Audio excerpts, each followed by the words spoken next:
The black car idled, a sleek foreign machine momentarily out of place amidst the manicured lawns and stoic stone of Clarence House. Tom Parker Bowles, food critic, author, and son of Queen Camilla, likely saw it as a simple Friday visit, a quick hello to his mother before a cookbook meeting. He probably wasn't thinking about royal protocols, security clearances, or the weight of history that clung to every brick of the building, but Sergeant Whitmore was. Whitmore, a decade-long veteran of the Royal Guard, saw everything. He noticed the unfamiliar license plate, a detail that prickled his instincts. He observed the car's suspension, subtly lower than it should be, hinting at a heavier load in the trunk. It wasn't paranoia, it was training. Years of observing, analyzing, and reacting to the endless stream of vehicles and visitors that passed through the palace gates. Tom Parker Bowles, despite his proximity to the throne, lived a life deliberately removed from its gilded cage. He and his sister, Laura Lopes, had forged their own paths, careers and families carved out independently of royal duties. Camilla had always respected that, fiercely protective of their privacy. But the reality was undeniable. Her life was now inextricably linked to the crown, and by extension, so were her children. Inside Clarence House, mother and son were engaged in easy conversation. Tom, animated as always, was recounting a culinary adventure, a bizarre cooking technique he'd witnessed in Paris. Camilla, for a brief moment, could simply be a mother, listening with genuine interest, her mind momentarily freed from the endless stream of royal obligation. These stolen moments were precious, a lifeline to the woman she was before destiny intervened, but outside, the tension was building. Whitmore had discreetly radioed for backup. 2 guards now circled the vehicle, their movements slow and deliberate, their eyes fixed on the sagging trunk. The courtyard staff, sensing the shift in atmosphere, began to move with a newfound caution. The unspoken question hung in the air. What was in the trunk? Whitmore, his face a mask of professional neutrality, approached the car. A soft knock on the window, a polite request. "Sir, the guard needs you by the car." The words, though softly spoken, echoed with authority. Inside, the casual atmosphere shattered. Tom frowned, a flicker of annoyance crossing his features. "Is there a problem?" he asked. Camilla's face tightened, a protective instinct kicking in. "What on earth is this about?" Her voice, usually warm and measured, now held a sharp edge. Tom emerged from the house, the weight of royal scrutiny suddenly pressing down on him. "Is something wrong?" he asked, his tone laced with frustration. "Just a standard check, sir," Whitmore replied, his voice calm but firm. "The trunk looks heavier than usual. We need to see what's inside." Tom sighed, rubbing his forehead. This was the side of royal life he loathed. The constant suspicion, the feeling of being treated as a potential threat rather than a member of the family. "Fine, go ahead," he said, his voice barely above a whisper. The moment the trunk was open, the air crackled with unspoken tension. Inside, nestled amongst innocuous items, was a large metal box, sealed with a combination lock. It was old, scratched from travel, the kind of container used to safeguard something intensely personal, something valuable. "What's this, sir?" Whitmore's voice was calm, but the question hung heavy in the air. "It's personal," Tom replied, his discomfort palpable. "Just papers and books, nothing dangerous," but Whitmore wasn't swayed. Protocol was protocol. "We'll need to take a look." "I'd rather you didn't. These are private things, very private." The delay, the hesitation only deepened the suspicion. Whatever was inside that box, Tom clearly didn't want anyone to see it, and in the world of royal security, that was a red flag. A very big, very alarming red flag. Camilla's arrival in the courtyard only amplified the already palpable tension. "What's going on here?" she demanded, her voice laced with a regal impatience that brooked no argument. Whitmore executed a crisp bow. "Your Majesty, there's a locked case in the car. For safety reasons, we need to check it." The scene was now drawing an audience. Palace staff, their curiosity piqued, slowed their movements, their eyes drawn to the unfolding drama. The Queen Consort's son flanked by guards, a locked box, a palpable sense of unease. It was a spectacle that shattered the carefully curated facade of royal normalcy. Then, the arrival of PrinceWilliam. His appearance was a seismic event, shifting the dynamics of the situation in an instant. He'd come to discuss an upcoming engagement with Camilla, But the tableau before him stopped him in his tracks. Guards, his stepmother, her son looking distinctly uncomfortable, and a locked box at the center of it all. "What's going on?" he asked, his voice calm but carrying an undeniable weight of authority. The guards quickly filled him in. The unusual license plate, the heavy trunk, Tom's reluctance to open the box. William listened, his expression unreadable, his eyes darting between the players in this unexpected drama. Without a word, he stepped forward, assuming command. The guards instinctively retreated, deferring to the future king.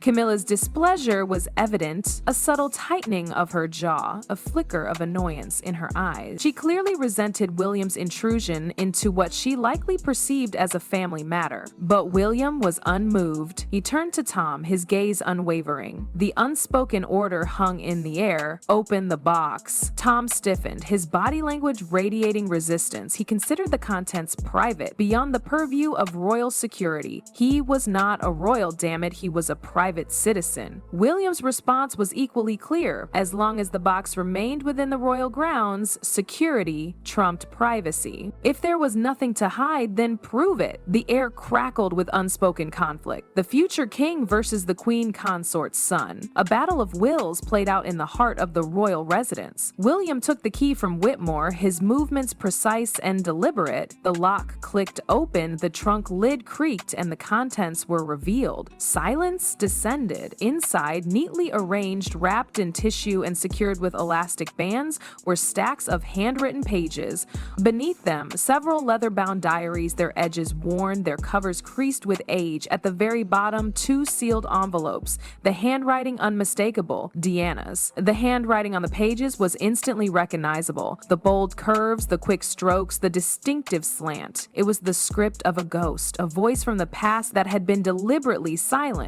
William froze. These weren't just old letters or keepsakes. These were the kind of intensely personal items the royal family locked away in secure archives, never intended for public consumption. Tom remained silent, his discomfort radiating outward. His silence confirmed William's worst fears.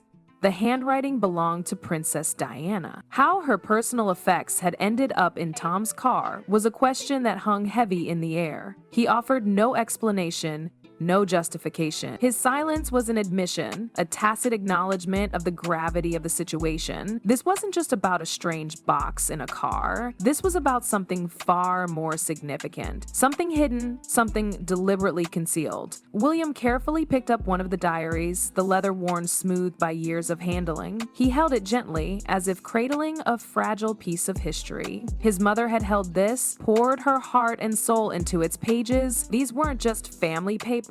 They were fragments of his mother's life, memories and emotions he believed were lost forever, and now they had resurfaced in the possession of his stepbrother. Tom avoided his gaze, his eyes fixed on the ground. He didn't attempt to explain or defend his actions. His silence spoke volumes. He knew the magnitude of the situation. He knew he shouldn't have them. William began to piece it together. These diaries hadn't come from an antique shop or a forgotten attic. They originated from within the royal circle, from someone with access, someone with the authority to remove such sensitive items without raising suspicion, someone who wanted them hidden. William's gaze flickered briefly toward Camilla. She remained impassive, her face an unreadable mask. But the stillness, the lack of surprise, was a tell. Everyone else was stunned, shocked to their core. Only she seemed to have anticipated this. And that single detail sent a jolt of icy dread through William. He carefully closed the box, the latch clicking shut with a finality that echoed through the courtyard.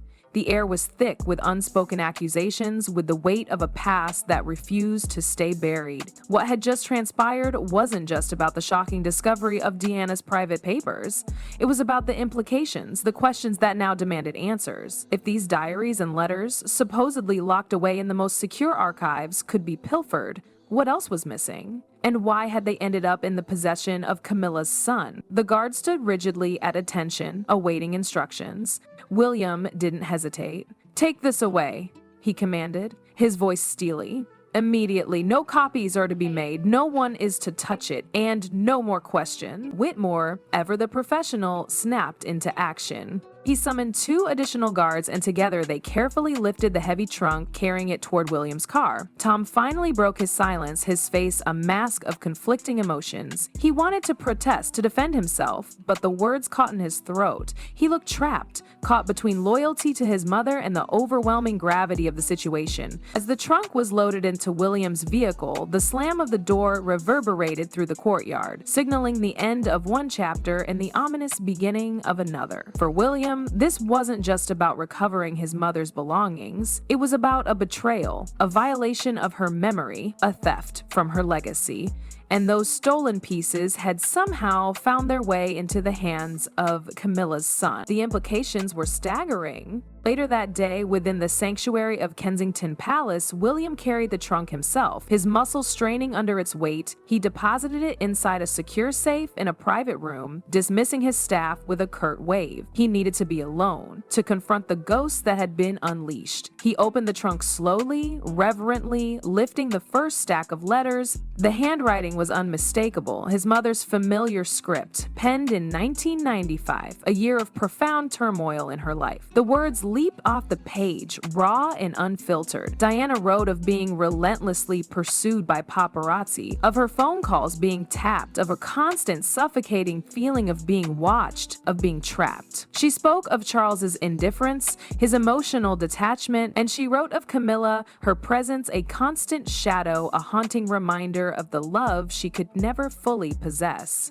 Diana described lonely nights, tears shed in secret behind locked doors where no one could witness her pain. Then William unearthed a diary entry dated just months before his mother's tragic death. It was even more chilling. Diana recounted meetings that had never been officially recorded, clandestine encounters with individuals she named and others she only alluded to. She expressed her growing fear, her conviction that her life was in imminent danger. At the bottom of one letter, scrawled in a frantic hand, was a single devastating sentence: "If anything happens to me, it will not be an accident." William recoiled, the words hitting him with the force of a physical blow. This wasn't just history, this was his mother's voice, her truth, her pain, her desperate plea for help. These weren't documents intended for public consumption, for historians to dissect and analyze. These were her private cries, locked away, stolen, and kept from him until now. Across town, Tom paced restlessly in his own home, the events of the day replaying in an endless loop. The confrontation at Clarence House had stripped something away from him, something intangible, something he couldn't quite articulate. Camilla, however, understood the gravity of the situation with chilling clarity. Her son's recklessness had ignited William's curiosity, drawing his attention to a chapter of the past she had desperately hoped to keep sealed. If William delved deeper, if he traced the path of those letters and diaries back to their source, it would expose a network of secrets. A web of deceit that could unravel the very foundations of the monarchy. How had these items been smuggled out of the royal archives? Who had facilitated their removal? And how had they ended up in Tom Parker Bowles's possession? William was already grappling with those questions, the pieces of the puzzle swirling in his mind. The stolen diaries, the missing letters, they were just the tip of the iceberg. Someone within the palace walls, someone with access and authority, had betrayed his mother's memory. William barely slept, the lamp on his desk casting a harsh light on the scattered documents. Each page deepened the ache in his heart, the sense of injustice, the burning need for answers. By morning, the fatigue was etched on his face, the weight of responsibility pressing down on him. He locked the safe, concealing the box once more, and walked into his sitting room where his aides awaited him. The news of the previous day's events had yet to reach the public, but within the royal residences, the whispers were already deafening.